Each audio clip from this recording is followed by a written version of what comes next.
Which floor? Topmost. Hi. Interview? Damn nerves, huh?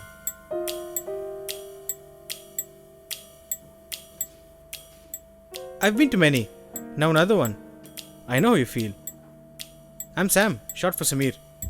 I'm Harish, short for Harish. I'm a little nervous, so...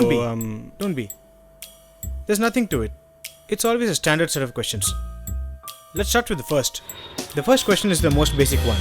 And if your answer is no, because you didn't have a passport.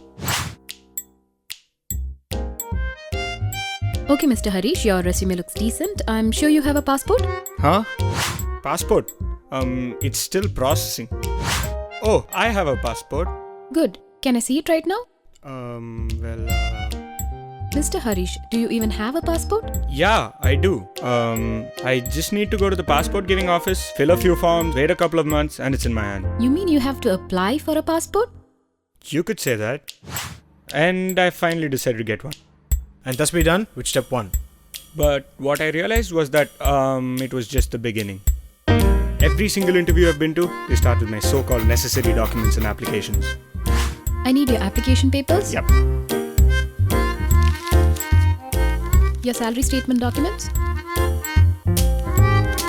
Your process and process applications, experience evaluation documents, official unauthorized certificates, statement of purpose attachments, letter of recommendations, proof of residence. Another standard question.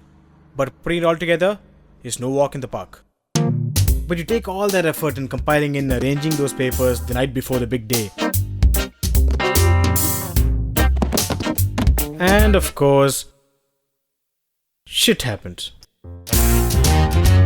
And then there are those questions you didn't quite prepare for. Okay, so do you think you're good enough for this position? So sleepless nights of research helps. Sleepless.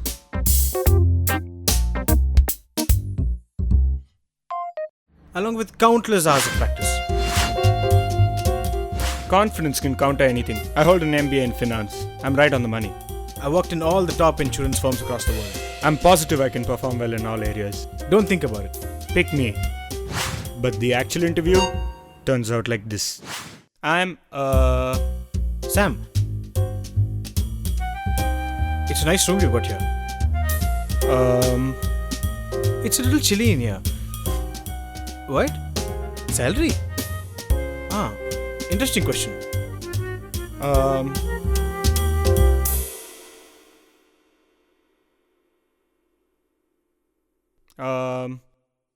I have nothing else to say, but I seriously think you should pick me. And above all questions, one thing they definitely look out for is a guy who dress to impress.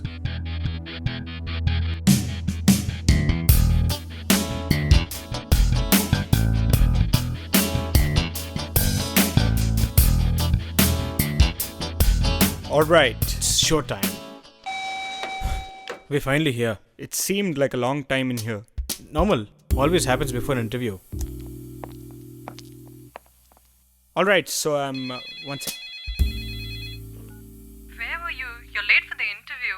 Hey, I've reached your floor. I was just 5 more minutes and I'll tell my parents to start looking for another guy. I'll be there. Alright, I'll be there. Oh, arranged marriages. Doesn't work like it used to before. Now it's just like any other job interview. I know. Families tell you, go meet the girl, get to know her, see if she's fine. But the reality is, it's more like a job opening. and you're just another applicant. But quick question though, aren't you too young to get married? I get that a lot.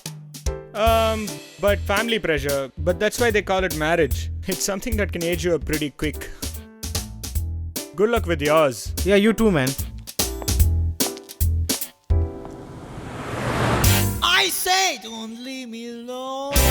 She says, give me diamond stone. I say, don't leave me alone. Marriage interviews, been to many. In fact, I have been to so many interviews that I've actually been married 5 times in the last 6 months. Girls really demand a lot these days. Arranged marriages are like business transactions. Every time I step in, it feels like appearing for a job. Or was it 6 times? This is what arranged marriages have come to. They'd rather see my MBA degree than me. I don't get called for that many interviews. I believe in quality over quantity. Unfortunately, so does the girls I look out for. Salary, salary, salary. They ask about nothing else. But there was this one time. One time, one girl actually asked me to fill out a form she brought along. Another time, someone even asked me to my credit card bills and bank passbooks. But bottom line, And my advice? rather than suffering through humiliating interviews, I'd rather stay unmarried and unemployed.